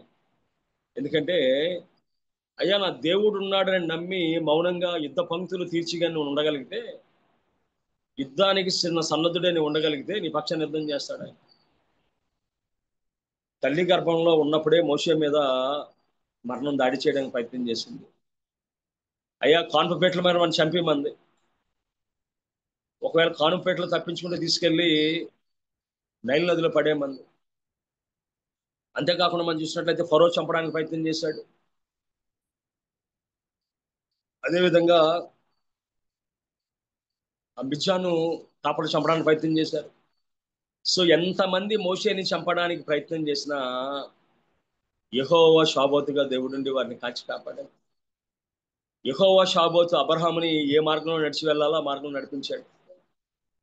అంతేకాకుండా అబ్రహాముని అంటారు, హేతుకుమారయ్యా నువ్వు మా మధ్య మహారాజులా ఉన్నావు. ఎందుకంటే ఆ మహారాజు పక్షాన యుద్ధం చేసే సైనికులకి యెహోవా అబ్రహాము పక్షాన ఉన్నాడు. ఇస్సాకు కరువు దినాల్లో 100 పంట పొందాడు, ఎందుకంటే యెహోవా షాబోత్ అతని పక్షాన ఉన్నాడు. మామ చేతిలో మోసపోబోతున్న యాకోబు జీవితంలో చూసినట్లయితే దేవుడు యెహోవా షాబోతుగా ఉన్నాడు కాబట్టి ఆయన 2 గుంపులుగా వచ్చాడు. ఆయన అవమానానికి గురయ్యి రోజు రోజు రోజు రోజు రోజు తన్ని ఏడిపిస్తున్న, దుఃఖపరుస్తున్న పెనిన్న చేతిలో యెహోవా షాబోతుకున్న దేవుడు గర్భాన్ని తెరిచాడు. గర్భాన్ని తెరవగలిగిన వాడు యెహోవా షాబోత్. బాలుడైన దావీదుకి జయమిచ్చిన వాడు యెహోవా షాబోత్. స్వస్థపరిచిన వాడు యెహోవా షాబోత్. దినాన నీ జీవితంలో ఏ పోరాటాలు ఉన్నాయో తెలియదు, ఎంతమంది నీ మీద దాడి చేస్తున్నారో తెలియదు, ఎంతమంది నిన్ను అణిచేయాలని, ఇశ్రాయేలు దేశం పేరు తుడిచిపెట్టాలని ఎంతమంది ప్రయత్నం చేస్తున్నారో అంతమంది ఒకవేళ మన ఉద్యోగం చేస్తున్న స్థలంలో, మనం సేవ చేస్తున్న స్థలంలో ఎంతమంది ఉన్నారో తెలియదు. అంతేకాకుండా మన కడుపును పెట్టిన బిడ్డలు మన మాట వినకుండా ఎంతమంది మనం విసిగిస్తున్నారో తెలియదు. పట్టుకున్న భర్త, పట్టుకున్న భార్య బట్టి ఎన్ని సమస్యలు పడుతున్నామో తెలియదు. షాబోత్ దేవుడు ప్రార్థన ఆలకిస్తాడట. షాబోత్ దేవుడు ప్రార్థన జవాబిస్తాడట. షాబోత్ దేవుడు తన దూతలను పంపించి తమ పాదల మీద ఎత్తి పట్టుకుంటుంట. ఈ దినాన్ని చూస్తే మన బ్రతికంతా రోడ్ల మీదే ఉంది. అది కారు కావచ్చు, లేదంటే బైక్ కావచ్చు, ఏదైనా కావచ్చు. ఇవేందో ఆకాశంలో ఎగిరిన స్వేచ్ఛ లేని పరిస్థితుల్లో ఉన్నాం, ఒకవేళ పడవలో ఉన్న స్వేచ్ఛ లేని పరిస్థితిలో ఉన్నాం. బట్ వీటన్నిటిలో కాపాడగలిగేవాడు, రక్షించగలిగేవాడు ఎవరంటే షాబోత్ దేవుడే. ఆహ్వానిద్దామా ఈ దినాన ఆయన్ని మన ఇంటికి? ఆహ్వానిద్దామా ఈ దినాన షాబోత్ దేవుడు మన హృదయంలోకి ఆహ్వానిద్దామా? అన్న ఆయన సన్నిధికి వెళ్ళి ప్రార్థన చేసింది. సైన్యములకు అధిపతి యెహోవా అన్నప్పుడు గర్భం తెరవబడ్డది. యాకోబు యొక్క సమస్యలు తీరిపోయాయి. అదేవిధంగా లోతును చంపాలని ప్రయత్నం చేసిన శత్రు సమూహం చేతుల నుంచి ఆయన తన చేతులు చాపి ఆయన్ని పట్టుకున్నాడట. So whatever problem you have in your life, how many enemies you have in your life, వాయుమండల అధిపతితో మనం యుద్ధం చేస్తున్నాం, కనిపించే శత్రువులతో యుద్ధం చేస్తున్నాం, కనిపించిన శత్రువులతో యుద్ధం చేస్తున్నాం, ముందుంచి పోరాడబడితే యుద్ధం చేస్తున్నాం, వెనక నుంచి వెన్నుపోటు పొడిచేబడితే యుద్ధం చేస్తున్నాం. But never afraid. We have a chief commander, we have a authority on earth and heaven. ఆయన చేతిలో ఉన్న ఒక్క సైనికుడు 185,000 మందికి సమానం అంటమ్మా. ఆయన సన్నిధికి వెళ్దాం, ప్రార్థన చేద్దాం. ఆయన తోడుగా ఉండి మనల్ని కాచి కాపాడి శత్రువు మీద జయమిచ్చును గాక. మన శారీరక మానసిక పరిస్థితి నుంచి దేవుడు విడిపింపజేయను గాక. మనకి ఆర్థిక ఇబ్బంది నుంచి దేవుడు విడిపించును గాక. కుటుంబ సమస్యల నుంచి దేవుడు విడిపించును గాక.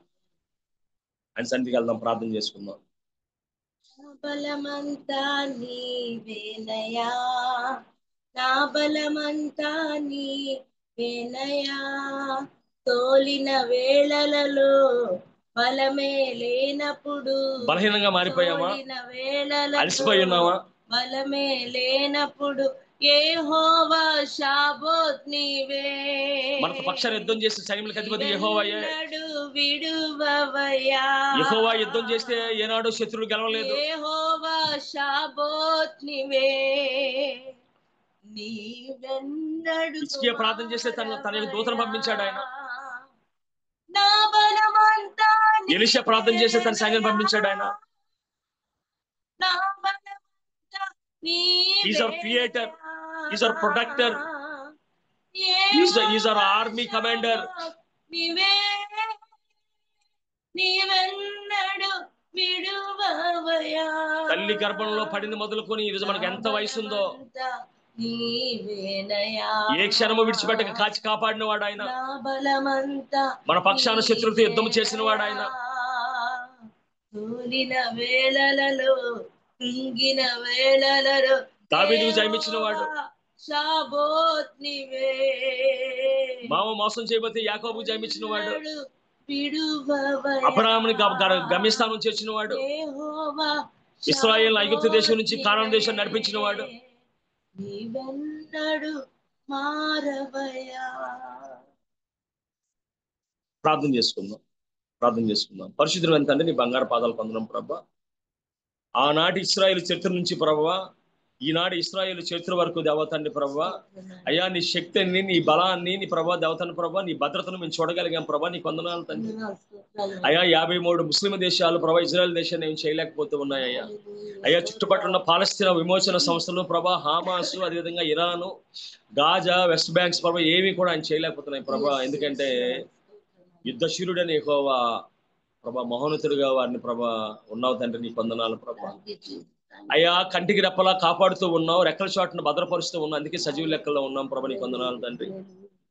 అయ్యా ప్రభా అనేక మంది దేవతని ప్రభా, సైన్య సమూహాలు, కమాండర్స్ ప్రభా వారి యొక్క రాజుల ప్రాణాన్ని, బిడ్డల ప్రాణాన్ని కాపాడుకోలేకున్న సమయంలో ప్రభా నువ్వైతే దేవతని ప్రభా మా ప్రయాణాల్లో, రాకపోకల్లో ప్రభా కాపాడవయ్యా. ఆనాడు ఇశ్రాయేలు సైన్యం ప్రభా నడుస్తున్నప్పుడు తండ్రి ప్రభా ముందు నడిచావయ్యా, పరోసాన్ని వెంటన్నప్పుడు వెనక నడిచావు ప్రభా, నీకు వందనాలు తండ్రి. అయ్యా వారి కుడి ఎడమల ప్రభా తండ్రి నీళ్లు గోడల వల్ల నిలిచేయాడు ప్రభా, నీకు వందనాలు తండ్రి, వందనాలు ప్రభా. అయ్యా కంటికి రెప్పల మమ్మల్ని కాచి కాపాడుతున్న దేవుడు, మా ప్రయాణంలో కాచి కాపాడుతూ ఉన్న దేవుడు, నీకు వందనాలు. అనేక సార్లు మేము కుంగిపోయినప్పుడు తండ్రి ఏలియా వలె మరణాపేక్ష గలవారే ఉన్నప్పుడు ప్రభా ధైర్యపరిచి గొప్ప కార్యాలు చేస్తున్న దేవుడా, నీకు వందనాలు తండ్రి. అయ్యా సారేపేత విధవరాలు వలె ప్రభా ఆర్థిక ఇబ్బందుల్లో ప్రభా ఈ ఒక్క పూట దీన్ని చనిపోదు అనుకున్నప్పుడు తండ్రి సర్వసమృద్ధినిస్తున్న దేవుడు అయ్యా, నీకు వందనాలు. మా ఉద్యోగ స్థలాల్లో ప్రభా సమస్యలు వచ్చినప్పుడు, బాధలు వచ్చినప్పుడు, చచ్చిపోదు అనుకున్నప్పుడు ప్రభా ఏ విధంగా అయితే జైలు అధికారి కత్తి దూసి పొడుచుకోవాలనుకున్నప్పుడు ప్రభా అయ్యా సమస్య నుంచి తప్పించి కుటుంబంలో గొప్ప ఆనందాన్ని ఇచ్చిన దేవుడా, నీకు వందనాలు తండ్రి, వందనాలు ప్రభా, వందనాలు ప్రభా. అయ్యా సైములుగా యెహోవా నీ మందిరావరం చూడవాలని ఆశపడే భాగ్యం మాకు దయచేయండి ప్రభా. అయ్యా ప్రభా తండ్రి భక్తిహీన గుణాలు మిశ్రించుకొని నీ మందిర ద్వారా ఉంటే నాకు ఇష్టమని నువ్వు సెలవిచ్చినట్టుగా ప్రభు నీ మందిరంలో ఉండగలిగే భాగ్యం మాకు దయచేయమని ప్రార్థన చేస్తున్నాను తండ్రి. అయ్యా నువ్వు తోడున్నావు కాబట్టి, శత్రువులతో యుద్ధం చేస్తున్నావు కాబట్టి ప్రభా నార్త్ ఇండియాలో సేవ చేస్తున్న వారు ప్రభా వారి శత్రువులతో పోరాడగలుగుతూ ఉన్నారు ప్రభా, వారి శత్రువులతో యుద్ధం చేయగలుగుతూ ఉన్నారు ప్రభా. వారి పక్షాన్ని యుద్ధం చేయమని ప్రార్థన చేస్తూ ఉన్నాను తండ్రి. అయ్యా మా కుటుంబాలలో ప్రభా, మా సంఘాలలో చాలా మంది ప్రభా అనారోగ్య సమస్యలతో పోరాడుతూ ఉన్నారు ప్రభా. అయ్యా గొప్ప జయాన్ని ఇవ్వ తండ్రి ప్రభా. ఇజికియాకు ప్రభా 15 సంవత్సరాలు ఆయుష్ ఇచ్చావు కదయ్యా, మా బిడ్డలకు ఆయుష్ ఇవ్వ ప్రభా. అయ్యా ప్రభా మరణకరమైన రోగాన్న ప్రభా తండ్రి నుంచి వాడిని విడిపించావు కదా ప్రభా, విడిపించవా ప్రభా. అయ్యా నీ ఉమ్ములో స్వస్థతుంది ప్రభా, నీ మాటలో స్వస్థతుంది, నీ తాకిడిలో స్వస్థతుంది ప్రభా, నీ వస్త్రంలో స్వస్థతుంది ప్రభా, నీ వాక్యంలో స్వస్థతుంది. నీ వాక్కు నమ్మి ప్రభా ఎవరైతే అనారోగ్యంతో ఉన్నారో ప్రభా ప్రతి ఒక్కరిని ప్రభా తాకమని, శుద్ధీకరించమని, బలపరచమని అయ్యా పసిపిల్లల దేహం వల్ల వారి దేహం వల్ల మార్చమని ప్రార్థన చేస్తున్నాను. అయ్యా ఎవరైతే ఆర్థిక ఇబ్బందుల్లో ఉన్నారో ప్రభా ఆ దినాన దేవతండి ప్రభా శిష్యుని భార్య అప్పుల్లో ఉన్నప్పుడు తండ్రి వారి ఇద్దరు బిడ్డలను ప్రభా తీసుకెళ్తున్నప్పుడు ఏ విధంగా యెహోవా షాబోతుగా ఉండి ప్రభా ఆ శత్రువు నుంచి జయమిచ్చావు, అప్పుడు జయాన్ని దయచేయండి ప్రభా. ఎవరైతే పెరిగిన వాళ్ళే ప్రభా మా పేదరికాన్ని చూసో లేకపోతే మా ఓడిపోయిన తనాన్ని చూసో ప్రభా మమ్మల్ని ఎగతాళి చేస్తూ ఉన్నారో ప్రభా ఆనాడు ప్రభా అయ్యా అన్న గర్భం తెరవడం ద్వారా వారి నోర్లు ముగించావు ప్రభా. అయ్యా అట్టి కృప తండ్రి దయచేయమని ప్రార్థన చేస్తూ ఉన్నాను తండ్రి. ఇగో ప్రభా మా చేతుల్లో నేను పెట్టుకుంటూ ఉన్నాం అయ్యా, మా ముందు నడవండి ప్రభా, ముందు నడవండి తండ్రి. నేను వెంబడించే మార్గం మాకు దయచేయండి ప్రభా, నేను వెంబడించే మార్గం దయచేయండి ప్రభా. అయ్యా యేసురాజు ముందుగా ధ్వజం పట్టి నడువగా ప్రభా ఈ వెనకాతలు నడిచి సైన్యంగా మమ్మల్ని అందరినీ దీవించమని ఆశీర్వదించమని అయ్యా దీన్ని ఏర్పాటు చేసిన బావి రత్నకరంగాను ప్రభా తండ్రి వారి కుటుంబాలను దీవించండి, సాకర్సిన బిడ్డలందరినీ దీవించి పాల్గొన్న బిడ్డలందరినీ దీవించమని ఎత్తుబడి వాక్యం తండ్రి 30 దంతులుగా 60 దంతులుగా ఫలం చేయమని మా అందరి జీవితాల్లో యెహోవా షాబోతుని గొప్ప జయాన్ని దయచేయమని ఈ చిన్న ప్రార్థన మా ప్రభును ప్రియకుమారుడు అయిన యేసుక్రీస్తు దివ్యనామమున అడిగేట్టుకుంటున్నాం పరమ తండ్రి, ఆమేన్. అందరికీ వందనాలండి. ఆమేన్. Thank you brother. మరి యెహోవా షాబోత్ అని సైన్యములకు అధిపతి అయిన దేవుడే మనకు తోడుగా ఉన్నాడు, మన పక్షం యుద్ధం చేస్తున్నాడని మరొకసారి జ్ఞాపకం చేసినందుకు వర్చువల్ ప్రేయర్ ఫ్యామిలీ తరఫున మీకు ప్రత్యేక వందనాలు తెలియజేస్తున్నానండి. మరి జామిరావు కుమార్ గారు చెప్పిన వాక్యాలు ఇంకా యూట్యూబ్ లో అవైలబుల్ గా ఉంటాయండి. బాబు రత్నాకర్ అని టైప్ చేస్తే వారి ఫోటోతో సహా వారు చెప్పిన మెసేజెస్ అన్ని అందుబాటులో ఉంటాయి. దయచేసి వినియోగించుకోవాల్సిందిగా కోరుతున్నాను. మన మధ్యలో ఉన్న పాస్టర్ విజయ్ కుమార్ గారు ముగింపు ప్రార్థన, పరలోక ప్రార్థన ఆశీర్వాదం ఇవ్వాల్సిందిగా కోరుతున్నానండి. ప్రార్థన చేసుకుందామండి. అత్యంత కృపా కనికరం వల్ల పరలోకముందున మా తండ్రి మీ ఘనమైన శ్రేష్టమైన నామానికి వందనాలు. మరి రవి గారి ద్వారా ఇంతవరకు నేను మాకు ఎన్నో విషయాలను ఆదరణ కలిగించేటువంటి మాటలు తెలియజేసి ఉంటున్నారు. మీరు తండ్రి పరిస్థితుల మధ్య ఉండగలిగిన దేవుడు, పరిస్థితులను దాటించేవాడు, పరిస్థితులను రాక మునిపే వాటిని అడ్డుకునే దేవుడు. మరి తండ్రి ఇంతక అయ్యగారు చెప్పినట్టు జామీర్ రవి కుమార్ అయ్య గారు చెప్పినట్లుగా మరి అనేక భక్తుల జీవితాలలో సారేపతి అనేటువంటి ఒక స్త్రీ జీవితం ఈరోజు చనిపోవాలా అనే మాట లేకుండా సమృద్ధినిచ్చిన దేవుడు. మరి అబ్రాహామును, ఇస్సాకును, యాకోబును అందరినీ కూడా ఆదరించిన దేవుడు. నేను ఈ యొక్క దృష్టాంతములన్నీ కూడా మమ్మల్ని బలపరచడానికి అయ్యగారి నోటి ద్వారా తండ్రి ఎంతో చక్కగా మాకు వివరించినందుకు, ఈ ఉదయాన్ని ఆశ్రయించినందుకు మీకు నాకు తెలియజేసుకుంటున్నాం. అవును స్వామి, మీ పైన ఆధారం కలిగిన వాడు ఎన్నడూ సిగ్గుపడడని రోమిలు రాసిన పత్రిక 5:5 మేము చూస్తున్నాము. తండ్రి, మిమ్మల్ని ఆధారం చేసుకునడమే ఈ లోకంలో అన్ని కలిగి ఉండడం కారణం. తండ్రి, మీరు అన్నిటినీ చేసిన వాడు, మమ్మల్ని తల్లి గర్భంలో నిర్మాణం చేసిన వాడు, మాకు కావలసిన వాటిని ముందుగానే ఏర్పాటు చేసిన వాడు. మరి తండ్రి, ఈరోజు ఒకవేళ మేము అలాంటి ఒక బలహీనతలో, మరి శ్రమలో, దుఃఖంలో, వేదనలో, మరి ఆ కొరతల్లో, ఆ సంకష్టం, మరి బాధల్లో ఉన్నటువంటి సమయంలో మిమ్మల్ని వినాడకుండా గట్టిగా పట్టుకోవడానికి మరొకసారి ఈ సందేశము మా యొక్క పూర్ణ హృదయాలకు, మా యొక్క శరీరాలకు బలపరిచినందుకు స్తోత్రాలు చెల్లించుకుంటున్నాం. తండ్రి, మరి వర్తమానంలో ఉన్నటువంటి శక్తి సారాంశాలను మేము ఆస్వాదించుకొని వాటి వలన జీవించడానికి సహాయం దయచేయండి. మనిషి రెట్టి వలన మాత్రం కాదు, కానీ మీ నోటి నుంచి వచ్చిన ప్రతి మాట వలన జీవిస్తాడు అనే మాటను వాగ్దానంగా మీరు మాకు ఇచ్చారు. వాగ్దానాలు ఇచ్చి నెరవేర్చేవాడా, వాగ్దానాలు కొనసాగించేవాడా, వాగ్దానం నెరవేర్పులో మమ్మల్ని నడిపించేవాడా, అన్నిటినీ మీ చేతిలో ఉన్నాయి తండ్రి. మేము మీ చేతిలో ఉన్నట్లయితే మా తండ్రి, మా యొక్క హృదయ వాంఛలు, అలాగే మా అవసరాలు, అలాగే మా కష్టాలు, ఇబ్బందులు అన్నిటినీ కూడా మీరు మరి ఇచ్చి ఆదరించేవాడుగా ఉన్నారని ఇంతమందిని మాకు జ్ఞాపకం చేశారు. మీ స్తోత్రాలు చెల్లిస్తుంటున్నాం తండ్రి. అయ్యగారి పరిచర్యను, అమ్మగారిని దీవించండి. వారి యొక్క అద్భుతమైన వర్షిప్, వారి యొక్క నోటి మాటలు గంట కొట్టినట్లుగా అనేక విషయాలను చక్కగా మాట్లాడగలిగినటువంటి గొప్ప వరాన్ని అయ్యగారికి మీరు ఇచ్చారు. నేను ఆ మాటలు మరి తండ్రి నాన్ స్టాప్ గా ఒక మనిషి యొక్క హృదయంలో నుంచి రావడం అనేది అది కేవలం నీ కృప. మరి తండ్రి, ఆయన పరిచర్యను, ఆయన కుటుంబాన్ని, ఆయన ద్వారా వింటున్నటువంటి ప్రతి ఒక్క విశ్వాసాన్ని బలపరుస్తున్నందుకు మీకు వందనాలు తెలియజేసుకుంటున్నాం. ఈరోజు మమ్మల్ని కూడా మీరు బలపరిచారు, మీకు వందనాలు. అలాగే తండ్రి, ఇలాంటి ఒక భాగ్యాన్ని మాకు ఇవ్వడానికి సిద్ధపాటు కలిగి ఈ కార్యం డైలీ కొనసాగిస్తున్నటువంటి పెద్దలందరినీ కూడా దీవించి ఆశీర్వదించండి. అదేలాగనే తండ్రి, ఈ ఉదయాన్ని మాకు ఇచ్చినారు, ఈ సాయంకాలం వరకు కూడా మీ కృపతో నింపి ఉన్నారు, మీకు స్తోత్రాలు. మరి తండ్రి, మేము ఎటు వెళ్తున్నా, వస్తున్నా, పోతున్నా, మరి రాకపోకలు కానీ, ఆలోచనలు కానీ మీకు ఉద్దేశానికి అనుకూలంగా ఉన్నట్లుగా చేసి ఉన్నారు, మీకు స్తోత్రాలు. మరి తండ్రి, కాపాడుతానని, వర్ధిల్లింపు చేస్తానని, సమాధానం ఇస్తానని వాగ్దానం చేసిన దేవుడు నమ్మకస్తుడు నాయన, మీకు స్తోత్రాలు. వాటన్నిటిని అనుభవించడానికి సిద్ధంగా ఉంటున్నాం తండ్రి. మరి నమ్ముట నీ వలనైతే చేయడానికి నాకు సాధ్యమే, సమస్తం చేయడానికి నాకు సాధ్యమని చెప్పిన దేవుడు. మరి వీటన్నిటి విషయంలో మాకు దేవునికరంగా మార్చడానికి వందనాలు తెలియజేసుకుంటూ, అలాగే నేను మరి ఉదయకాలమున ప్రార్థన వీరులుగా ప్రార్థన చేసేటువంటి పెద్దలందరినీ కూడా దీవించి ఆశీర్వదించండి. మరి ప్రార్థనలు మా కుటుంబాలను, మా జీవితాలు ఎన్నో ఉపయోగాలు తండ్రి కలుగుతున్నాయి అయ్యా. మరి వారిని కూడా దీవించండి. మరి అలాగే ఈ కార్యక్రమాన్ని కొనసాగించే విషయంలో మరి స్వరూప్ గారు, జాన్సన్ గారు, మరి ఝాన్సీ గారు, ఇంకా ఎంతమంది మరి తండ్రి, మరి ప్రసిద్ధ గారు, మరి ఇంతమంది నేను చక్కగా వారు ఎదుర్కొని అనేక మందిని హ్యాండిల్ చేస్తూ అందరి హృదయాలను వారి మాటల ద్వారా, వారి యొక్క మరి ప్రొసైడింగ్ ద్వారా సమాధాన పరుస్తూ అందరినీ మరి తండ్రి ఆహ్వానిస్తూ వారి బాధ్యత తీసుకొని అందులో చక్కగా కొనసాగుతున్నట్టు వారి కుటుంబాల్లో, వారి అవసరాల్లో మీరు తోడునడిగా అండదండగా ఉండండి. ఇదేమైనా తండ్రి ఇలా అన్నిమితం మాకు ఇచ్చిన మీకు స్తోత్రాలు తెలియజేసుకుంటూ, మరి ఉదయకాలంలో ఈ యొక్క దీన ప్రార్థన మా ప్రభు, మా రక్షకుడు, మీ ప్రియకుమారుడైన యేసు నామంలో అడిగినవన్నీ పొందుకొని యేసు పరిశుద్ధ నామంలో అడిగి వేడుకుంటున్నాము తండ్రి, ఆమేన్. పరలోక ప్రార్థన చేసుకున్నామండి. పరలోకమందున్న మా తండ్రి, మీ నామము పరిశుద్ధపరచబడును గాక, మీ రాజ్యం రాజ్యమచ్చను కాక, నీ చిత్తము పరలోకమందు నెరవేర్చినట్లు భూమి అందరూ నెరవేరును గాక. మానదిన ఆహారం మీద మాకు దయచేయము. వాడిలో అపరాధం చేసిన వాడిని మేము క్షమించిన ప్రకారం మా అపరాధములు క్షమించము. మమ్మల్ని శోధల నుండి తేక దుష్టి నుండి తప్పించము. ఎందుకంటే రాజ్యము, శక్తి, మహిమ నిరంతరం నీవై ఉన్నవి తండ్రి, ఆమేన్. తీసుకున్నామండి. మన తండ్రి అయిన దేవుని ప్రేమ, ప్రభువైన యేసు క్రీస్తు కృప, పరిశుద్ధాత్మ యొక్క అన్యోన్యత సహవాసము చేరి వచ్చిన మనందరినీ మీదను, మరి మీటింగ్ జరిగిస్తున్న పెద్దల మీదను, ఉదయకాల ప్రార్థన వీరుల మీదను, మరి చేరి వచ్చి వాక్యాలు విని వాక్య పరిచర్య ద్వారా బలపడిన మనందరి మీదను, అలాగే సందేశం అందించిన వారి మీదను ఆయన కృప నిలిచి మనకు సమాధానకరంగా మార్చబడుతూ మనల్ని స్థిరపరుస్తూ నడిపిస్తూ దీవించును గాక. ఆమేన్, ఆమేన్. థ్యాంక్ యూ అయ్యగారు.